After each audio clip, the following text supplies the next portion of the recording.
Have you ever imagined what a perfect world would look like? No pollution, no stress, no sickness, just pure happiness. Well, that's exactly where the story of humanity begins, in a beautiful garden called Eden. God placed the first man and woman, Adam and Eve, in this paradise. The air was fresh, delicious fruits were everywhere, and there was no sorrow or danger. Adam's job was to take care of the garden, but it wasn't work as we know it. He enjoyed it. Imagine a garden with no weeds or thorns, just perfect, beautiful plants. In the center of this amazing garden stood a special tree, the tree of the knowledge of good and evil.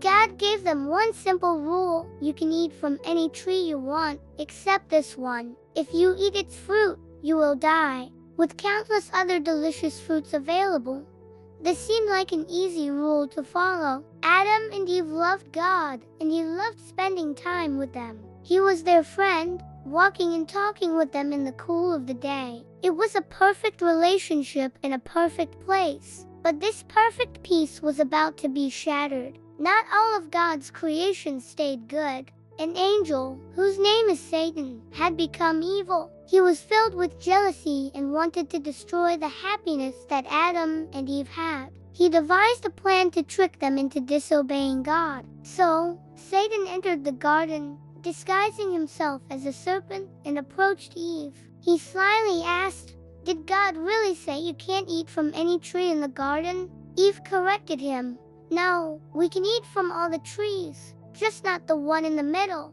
God said if we eat that one, we will die." This was the moment Satan was waiting for. He planted a seed of doubt. "You won't die," the serpent hissed. "In fact, God knows that when you eat it, your eyes will be opened, and you will be like gods, knowing good and evil." This was the ultimate temptation. The fruit looked delicious, and the promise of being like God was too much to resist. Eve took a bite. Then, she gave some to Adam, who was with her, and he ate it too. In that instant, everything changed. Their innocence was gone, replaced by a feeling they had never known before: fear. When they heard the sound of God walking in the garden, they didn't run to greet Him like they used to. Instead, they hid. They suddenly felt ashamed of being naked and tried to cover themselves with fig leaves. God called out, "Adam, where are you?" "Hiding among the trees," Adam answered. "I heard you in the garden, and I was afraid because I was naked, so I hid." God knew immediately what had happened. He asked, "Who told you that you were naked? Have you eaten from the tree I commanded you not to eat from?" Adam, instead of taking responsibility, blamed Eve. "The woman you put here with me, she gave me some fruit from the tree, and I ate it."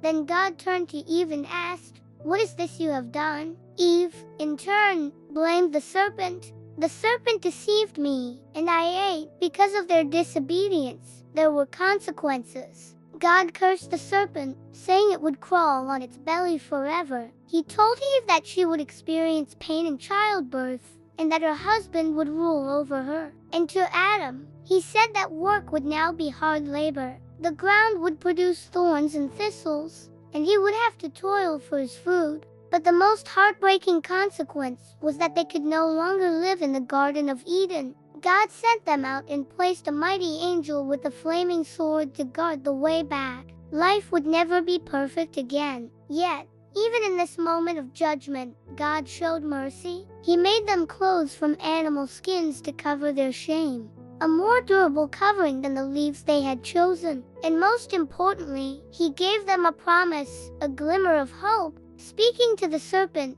God said something that would echo through all of history. "I will put enmity between you and the woman, and between your offspring and hers. He will crush your head, and you will strike his heel." This was the very first promise of a Savior. It foretold a future descendant of Eve, Jesus, who would one day come to defeat Satan completely, crushing his power. So, as Adam and Eve walked out of paradise, they didn't leave without hope. They carried with them the knowledge that, despite their failure, God had a plan to rescue humanity and bring salvation to the world. Thanks so much for watching. If this story touched you, Please give this video a like and subscribe for more stories of faith and hope. See you next time.